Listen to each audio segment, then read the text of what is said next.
Invités, j'ai reçu l'ordre de vous transmettre le message suivant. La famille d'El Hadj Falilou Mbacké remercie l'ancien président Abdoulaye Wade pour l'élégance avec laquelle il a quitté le pouvoir après ses nombreuses réalisations et lui souhaite à lui, à sa famille et à ses compagnons une retraite paisible. La famille d'El Hadj Falilou Mbacké félicite très chaleureusement et très solennellement le président Macky Sall pour son élection triomphale et plébiscitaire à la tête du Sénégal dans le calme, la paix et la tranquillité.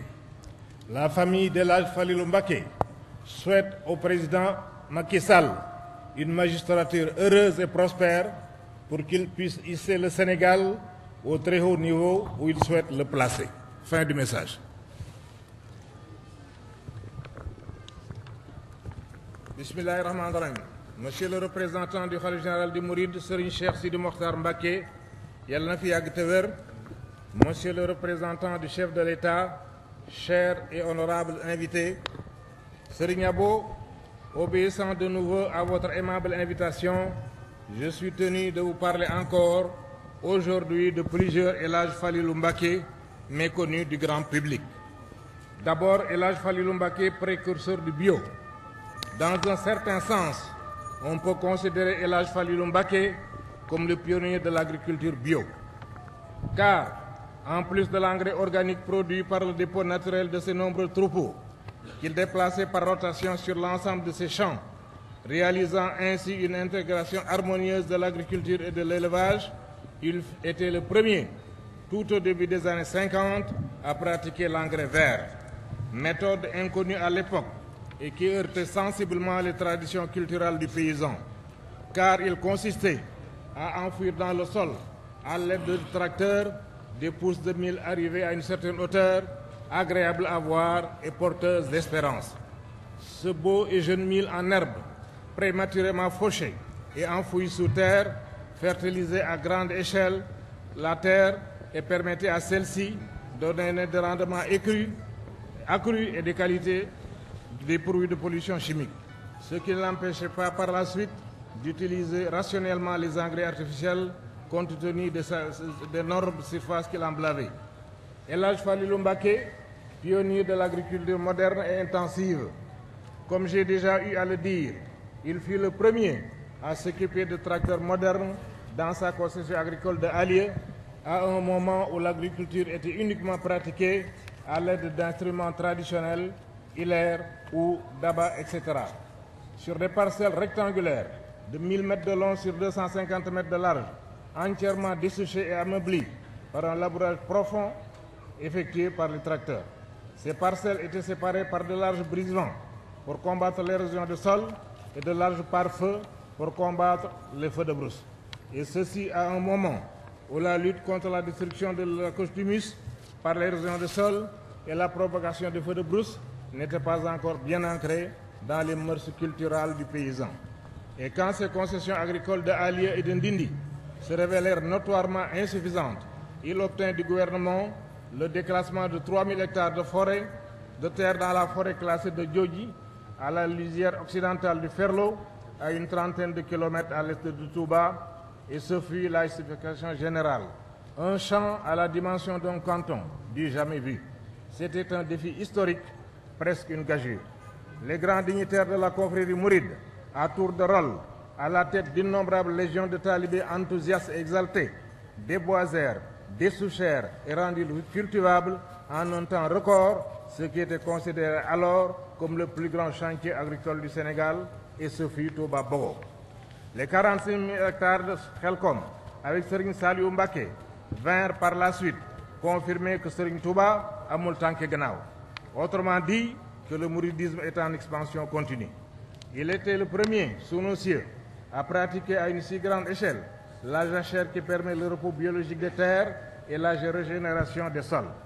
En combinant la jachère et l'utilisation rationnelle des sols, en combinant l'engrais organique et l'engrais vert, la protection des sols contre l'érosion et la protection de l'humus contre les feux de brousse, on pouvait avoir des rendements considérables en cultivant pendant de longues années les mêmes surfaces puisque les sols n'étaient jamais approuvés. Et ceci sans avoir besoin de recourir à une déforestation effrénée, destructrice de l'écosystème.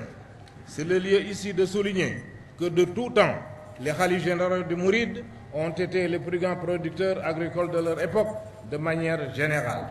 Depuis le grand Serigne Mamadou Moustapha Mbacké jusqu'à Serigne Cheikh Sidi Mokhtar Mbacké, en passant par El Hadj Falilou Mbacké, Serigne Abdou Lahad Mbacké, Serigne Abdou Khadr Mbacké, Serigne Saliou Mbacké et El Hadj Bara Mbacké. El Hadj Falilou Mbacké, modernisateur de la ville de Touba. Il a doté le puits en eau profonde dénommé Diadjital, situé à quelques kilomètres de la mosquée de Touba, d'une pompe hydraulique immergée de grand débit avec crépine dernier cri et bassin de reprise. Par ses canalisations souterraines, il alimentait le grand bassin à ciel ouvert devant le domicile du khalife, réservé à la population, et un autre bassin réservé à la construction de la mosquée située sur la façade latérale nord de celle-ci. Ces canalisations souterraines étaient l'ébauche de la future eau courante de Touba. Ce puits de Diadjifal, pratiquement intarissable, a permis la poursuite de la construction de la mosquée de Touba, de la reprise des travaux à leur achèvement. Il a été foré par son bien-aimé grand frère, Serigne Mohamedou Moustapha Mbacké. Il dota également la ville de Touba d'un puissant groupe électrogène qui servait à la sonorisation et à l'éclairage de la mosquée, alors en construction, de la résidence du khalife, de la place publique et des environs. Ces réalisations modernes, révolutionnaires à l'orée des années 50, en pleine savane du Babel et si éloignées des centres urbains, étaient financées entièrement et à coût de millions par El Hadj Falilou Mbacké, qui prenait également en charge le coût de leur entretien sans aucun concours du gouvernement colonial ou de l'État du Sénégal qui lui a succédé. Et ceci pendant de nombreuses années. Ce groupe électrogène était l'embryon de la future électrification de Touba qu'El Hadj Falilou Mbacké fit effectuer par le gouvernement du Sénégal indépendant en 1960 à partir de Dakar. Le cimetière de la ville bénie de Touba, dernière demeure souhaitée de tout mouride, autrefois entouré de figères, a été pour la première fois entouré et clôturé entièrement par un mur d'enceinte de haute taille réalisé par le regretté Abdoul Aziz Mbaye sur son initiative personnelle. Initiative entérinée et bénie par El Hadj Falilou Mbacké qui finança symboliquement la dernière partie des travaux de l'ouvrage. Et le hall de prière mortuaire, éclairé et ventilé, qui se dresse à l'entrée du cimetière, a été réalisé par le Daïra Mouride de Kaolack sur sa propre initiative. Initiative également entérinée par El Hadj Falilou Mbacké, la construction a été supervisée par son deux vieux représentant à Kaolack, Alassane Gueye. El Hadj Falilou Mbacké, humaniste. Son humanisme n'était pas seulement proclamé verbalement, ni abstraitement, mais pratiqué concrètement, quotidiennement. Soulager la souffrance et la misère humaine était son sacerdoce, son lot quotidien. Ses actions caritatives ne sont plus à évaluer tant elles sont nombreuses et variées. Les imposantes mosquées qu'il a construites, celle de Mbacké par exemple, et celle qu'il a aidé à construire dans le pays ne se comptent plus. À commencer par la grande mosquée de Dakar, où ses contributions annuelles importantes, à coût de millions, étaient acheminées à Dakar par votre serviteur et étaient très appréciées par les dirigeants du comité de construction.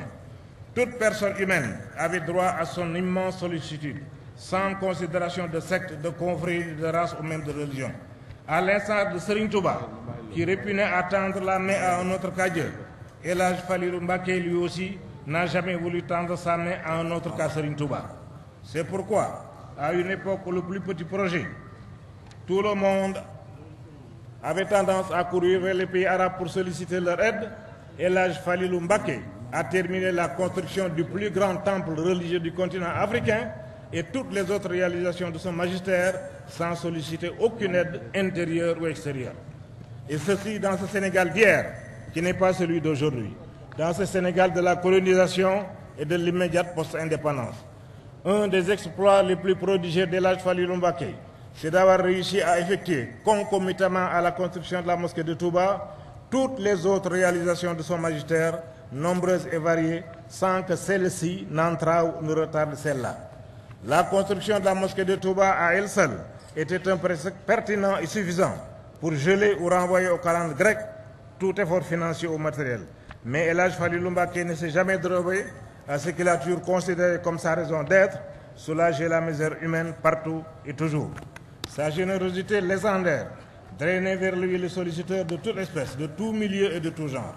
Ses largesses incommensurables, de toutes sortes et de toute nature, prodiguées dans la plus grande discrétion, ont soulagé les problèmes sensibles et aigus d'une multitude de personnes de toutes conditions sociales, tant à l'intérieur qu'à l'extérieur du Sénégal.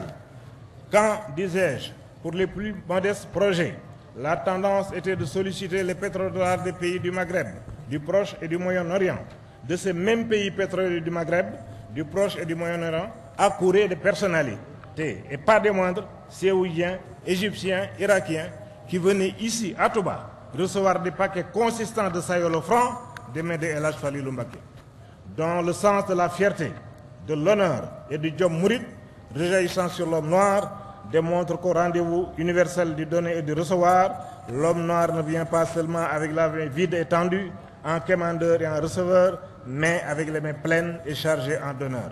Enracinement et ouverture, El Hadj Falilou Mbacké est également cela. Enracinement dans les valeurs profondes de l'islam et ouverture au progrès tant qu'il n'est pas attentat au dogme.